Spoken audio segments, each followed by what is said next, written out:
Back to basics. CPI data release and how it will affect the gold, silver, and the miners. This is Dan Max, the trading agent. This is a stock trading and recap channel that I wanted to share to the masses.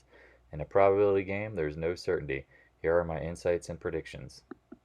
This is Dan Max at eXp Realty, aka the trading agent, doing a little review about the CPI, what to expect tomorrow on December 10th, and just how it might affect gold, silver, and the miners.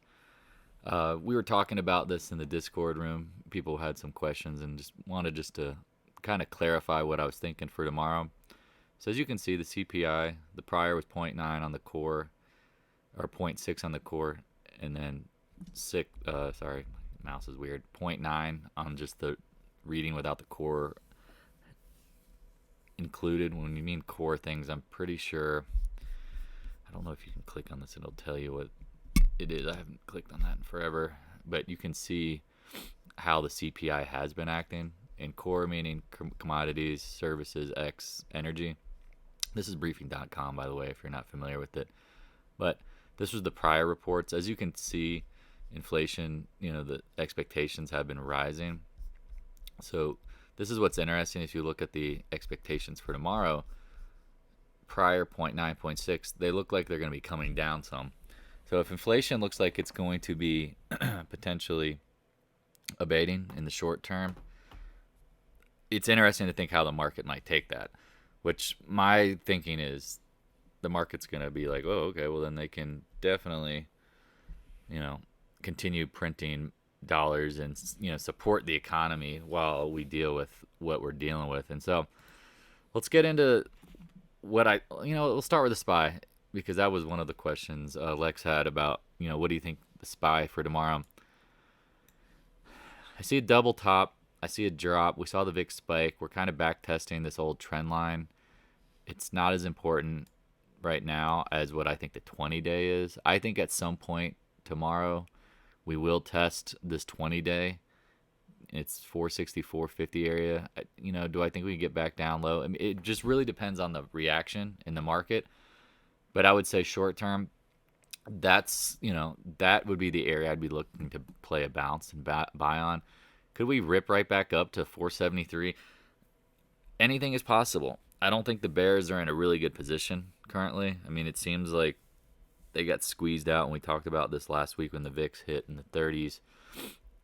Didn't think the crash risk was that high considering Omicron was released and the symptoms were just, no one was really worried about them. Symptoms would be very, very, very mild. So at this point, that's what I'd be watching for. I'd be watching for a pullback to 464 because, there is some chasing that's been going on the last couple of days. You can see it, especially in this candle.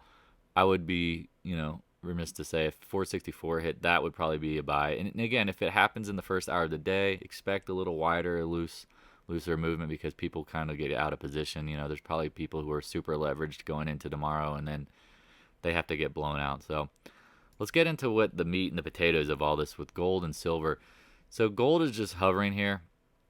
We talked about this is like a big camel pattern. Got double hump and whatever. It's super choppy. It's been choppy for a long period.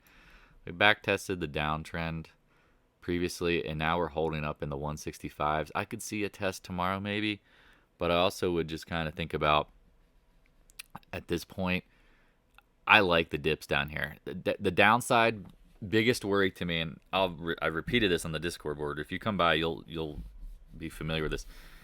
Tax loss selling. If you go to the middle of December, every year it seems like that's the best time to buy gold, silver, miners. Like you get like the guaranteed run. You had a little pop here in 2020, which was a different year because it already had come off the lows. But if you look at previous years, you can see December bottomed in 2019, had a nice run up into March 2018. I mean, this is a trade we've been playing for a long time. You bottomed early December. You had this pullback in mid-December, straight line move. I mean, mid-December, just straight up. Mid-December, same thing here in 2017. I mean, I can keep doing this and go back and back. Here's the bottom in mid-December 2016. So you've seen this. 4 out of the last 5 Decembers have been bottoms and chop zones that led to bigger moves seasonally in gold, which gold seasonally does run in the first quarter every year. That's just normal. Does it have to happen every year? No, every year is a little different, but seasonally the same, things play out. If you're watching gold, you see it's the 9th right now. You got the 10th tomorrow, 11th, 12th, 13th. Sometime during OPEX next week, let's just draw this out. If we don't get back over the 100, 200, 50-day confluence, I would not be surprised to see gold just play in this zone here. And when I say play in the zone, I mean it could be trapped, and it could just be holding there. And it might be one of those things where it waiting for the OPEX to play out and tax loss selling. And if you don't know what tax loss selling is, at the end of the year, what institutions, what investors do, whatever, anybody who has tax repercussions will sell their losers to take the losses to write off against their winners. So it's kind of one of those things where, if I have losses that I just want to take off the books and take them for the year, this is when I do it. So stocks that are typically taken off the books here will hold down until that time, because they'll probably buy them back next year. You have the wash selling rule. There's a lot of little intricacies within the market why selling in December and then they rebuy back in January. Again, I mean, if you want to take the losses to offset gain, you sell the losers, right? Or you sell something that's been down. And let's be honest, for the year gold 2021 175, I mean, it hasn't been doing shit. It's been super choppy. So that might be one of the reasons people like it just kind of gets stuck. Like there's a balance between buyers and sellers because enough people tax loss selling to override the demand. And especially you can see with the volume we talk about with silver, same thing. Like there's just not a ton of demand here. I need to see like this in reverse. Could today be that kind of exhaustion gap down? It's tough to say. I mean, again, going into tax loss selling, I like it in this blue zone. That's why I have the zones built. I don't have exact areas for specific buys because I find if you trade long enough, I mean, for example, the high here, if you had a high of 26.45 and you were playing that, and you said, well, I have to sell the high, it's the only evidence I need to sell. Well, it's like, well, make a lower high and a lower high. Same thing. If we make a bottom here, we might make a high or a low, or we might chop in a zone. So just keep that in mind. That's why that all or nothing trading is bullshit. It's complete gambling. You're assuming you know what's going to happen, and that's not the case. So as you can see, the no-brainer buy zone it's here for a reason. It's been support. We're breaking into it on light volume, which tells me that there's just really, this is just a washout, a slow and steady washout. So I hope that helps with gold and silver. We'll jump into the miners last because, obviously they're going to affect, but they should lead gold and silver, which is interesting because if you do see that, like, it looks like the miners bottomed last week, so they technically are leading. They are higher than, say, you look at silver. It is making lower lows, right? Correct. But the GDX isn't, the miners aren't. So just keep that in mind. GDXJ, same thing. It's above the 40 level. It's making, this head and shoulders pattern. I could see the action washing and shaking people out. Anybody who bought, they might get tested, test the lows. Hence why I really haven't done any trading today. Technically, I've done zero, nothing. I would keep that in mind. Let's look at the SILD real quick. Yeah, higher lows currently. And so that's one of the things I would just be on red alert for. Just keep that in mind. Like, tomorrow could be a retest. But if you've been buying near the lows, you know what your risk reward is. And so you feel better about owning after a pop. So just keep that in mind. That's what typically can happen with the CPI. As we showed you again, I'll get back into it. Like, they're expecting CPI to moderate because it did spike so strong. And so it's natural for a reversion to the mean. Like the CPI, I don't think it's going to be able to consistently grow at the rates that they're at. You can see on the left here, the October numbers versus September versus August versus July.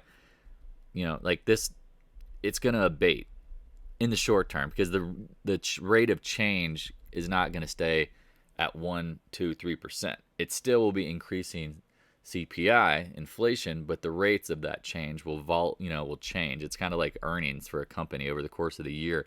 They have certain times of the year they do better and they make more money, and the rate of change looks better versus Q1 versus Q2. Well, it's the same thing month over month. As you notice, when CPI typically gets up this high, the rate of change can't continue on unless there's something that's creating more and higher inflation. I haven't seen oil prices spiking in the last couple of weeks. We know if you've studied the chart and followed the channel, oil's been basing here the last couple of weeks. So that's the biggest input for most of the economy. So if oil's basing, home prices are kind of basing out, the CPI is going to base out. So I think the market's ultimately going to like that. So then we can proceed to the Santa Claus rally. But I could see a washout beforehand. Just keep that in mind. I know this might seem a little confusing, but you have to think of all the different scenarios that can play out. So please stop by the Discord room, subscribe, like, share with your friends. There's a lot of good content here. I really need my friends and subscribers. Hey, please advertise this in the sense that, like, hey, show it to people. If people have questions, because I know there's tons of people out there, it's just hard for the algorithms to pick this kind of stuff up because it is very specific and niche to traders who want to learn. There's a lot of people who just want the answers. I'm trying to actually teach. So I hope people appreciate this. And yeah, I'll see you guys in the Discord room or drop a comment below. Thanks for watching. Please subscribe if you like the content. Also smash the like button, share with your friends, and add a comment. If there's a topic or stock you'd like me to give you insight about, let me know in the comment section. I'll do my best to answer your question. Thanks.